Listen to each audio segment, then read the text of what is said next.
Shell, what comes up for you today as we talk about Steena's book, Worship Her? Yeah, that I think what you just rounded out the conversation with leads directly into what was coming up for me, which is this high vibration, this high vibing energy that I feel I've lost a little bit of that magic lately. As you know, I've been navigating a loss, and normally she would be running in front of this computer right now. And so I've been just feeling like I'm at a lower vibration the last week or so. And I recognized this even before letting her go. I was laying in bed last week. I think it was Wednesday, maybe earlier in the week. And I was just like in my feelings. And I was like, I'm just not ready to say goodbye. I had brought her to the doctor, and I said, my worst fear realized right now would be me leaving her right now and then not bringing her home. That this is the end and she's not going to come home with me. And less than 24 hours later, that was the case. Although the doctor at the time was quite hopeful that it wouldn't be and that we weren't there yet. But I had put it out there in the world that this was my biggest fear. If that was to be realized, as we've talked about in the past, like if my biggest fear came true right now, here's what would have to happen. And so I had dropped her off and I was laying down and thinking about it. And I said to myself, in my head, of course, but felt this throughout my entire body, I was just overcome with, holy crap, I'm internalizing my emotions again. And I just wrote a fucking book, excuse my language. I just wrote a goddamn book about how to get over that and how other people have got, like, need to get through this and learn from this. And I said, you know what? Nobody else knows this is going on. I'm laying here in pain. I'm emotional. Everybody else is just carrying on with their life, going about their day, and they have no idea what I'm going through right now. And that should not be. And so in my emotional state, I grabbed my phone and I hit record and I went live, and I was like, and I was bawling, and crying is not something that's ever like pretty or nice to look at. Like that just sends all the emotions like through the screen to whoever is watching. And nobody wants to see ugly crying. Like there's no way to cry pretty. And I just didn't care. The entire, whoever was going to see that needed to hear what was going on with me, and I needed to get it out. It didn't matter if one person saw it, if nobody saw it. I just needed to share it with the world and let the world, somebody, anybody, know that this is what was going on with me and I am not okay, and it's okay to not be okay.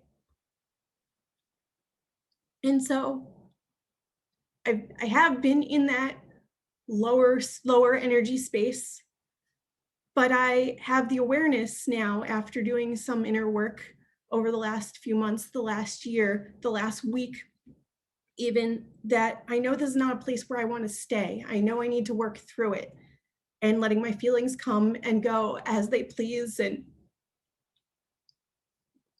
feeling the physical pain and the sadness,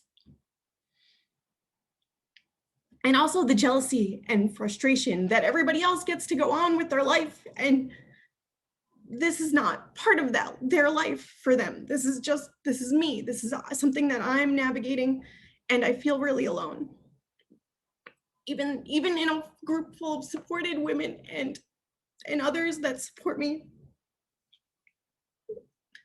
in my negative energy, I feel like I am just alone. And so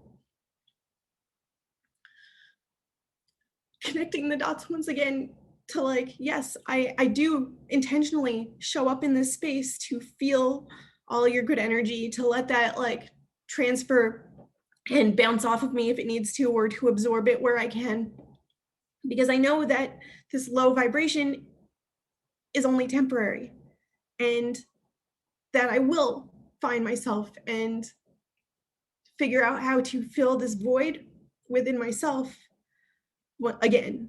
And I think other people just need to see this And whether you feel it, relate to it, understand it, it doesn't matter, because this is who I am right now, and I'm not gonna hide that.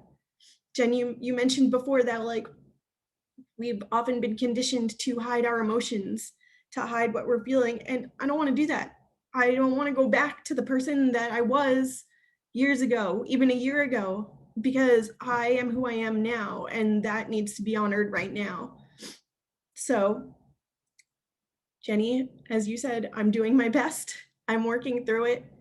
I'm still showing up, and even as I work through it, I'm still blessed and happy to be here. So many things were coming up for me. Thanks for allowing me to get back in touch with all of you and myself.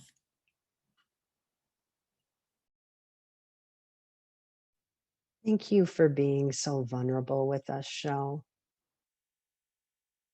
It's so important that we honor our emotions.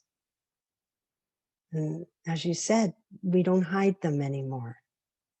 They're not good, they're not bad, right, Linda? They just are. We've just been conditioned to believe that not to process our emotions. And so I want to celebrate you as you honor your emotions.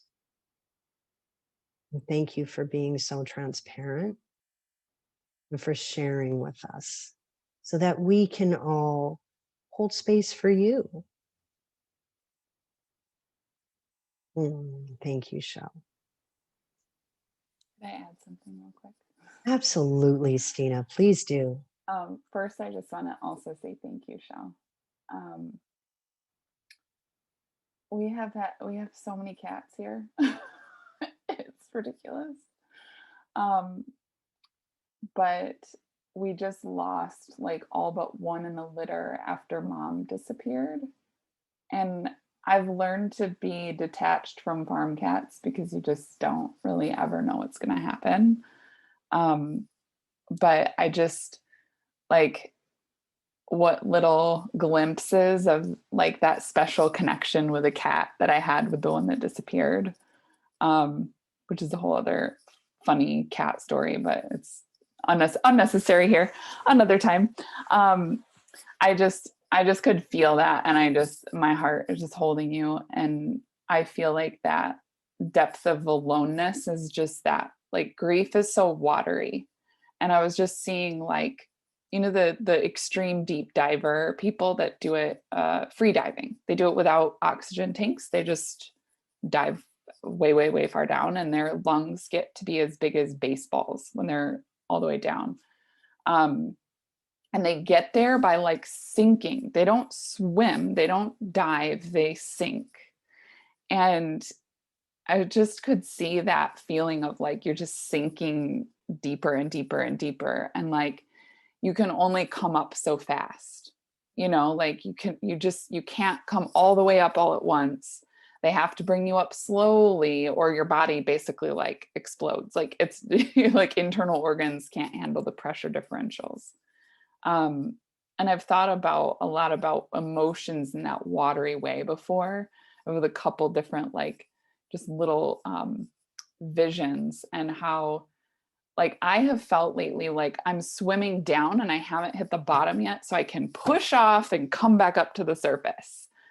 Like you're looking for that, like we say hit rock bottom like it's a bad thing, and I'm like, no, like you have to hit the bottom, otherwise swimming back up is a pain in the ass, because it takes so much effort if you don't fully feel the feeling and you don't go all the way to the bottom, and you don't trust the process. Because I remember being in a deep pool, and it feels scary when you feel the pressure of the deep end. You're going down and you're like, oh my God, is my head gonna be crushed by the water?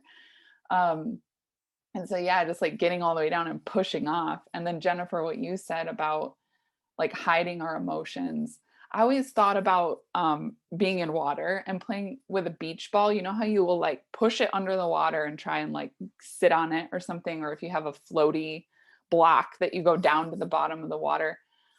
It's really hard to keep floating things down And I often thought like our emotions are kind of like we're trying to keep these things under the water, you know, and like, oh my God, the amount of effort it takes to hide all of that from other people. And so also just I commend your openness, Shell, and like you're just showing up and being like, I'm doing this because I need to be witnessed. I need to be witnessed and know that I'm, even if I feel alone, to like affirm to myself that I am not alone. And interestingly, like it's a way that you provided that to yourself. Like by putting yourself out there to be witnessed, you're providing to yourself not being alone, even though you're physically still in the same like alone, you know, space. So it was just a